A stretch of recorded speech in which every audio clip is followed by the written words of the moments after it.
জুলাই গণঅভ্যুত্থানের সময় সংগঠিত মানবতা বিরোধী অপরাধের দায় স্বীকার করেছেন সাবেক পুলিশ মহাপরিদর্শক চৌধুরী আব্দুল্লাহ আল মামুন। তিনি ট্রাইব্যুনালে বলেছেন, জুলাই আগস্টে আন্দোলন চলাকালীন আমাদের বিরুদ্ধে গণহত্যা সংগঠনের অভিযোগ আনা হয়েছে, তা সত্য।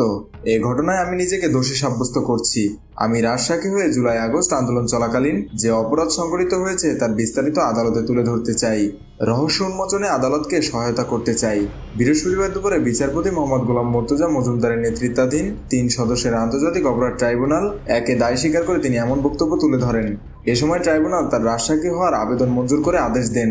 রাজশাহী হওয়ায় চৌধুরী মামুনের আইনজীবী জায়েদ বিন আমজাদ সাবেক পুলিশ প্রধানের পর্যাপ্ত নিরাপত্তার ব্যবস্থা করতে প্রার্থনা করেন।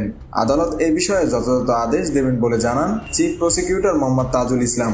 এর কিছুক্ষণ আগে জুলাই গণঅভ্যুত্থানের সময় সংঘটিত মানবতা বিরোধী অপরাধের মামলায় ক্ষমতাচ্যুত সাবেক প্রধানমন্ত্রী শেখ হাসিনা সহ ৩ আসামির বিরুদ্ধে আনুষ্ঠানিক অভিযোগ গঠন করে আদেশ দেন ট্রাইব্যুনাল।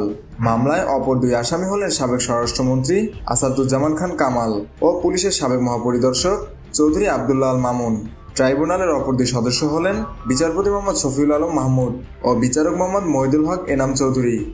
এর মাধ্যমে জুলাই গণহত্যা মামলায় শেখ হাসিনা সহ 3 জনের বিরুদ্ধে আনুষ্ঠানিক বিচার শুরু হলো। মেহেদী হাসান বাপ্পি, খুলনা গেজেট।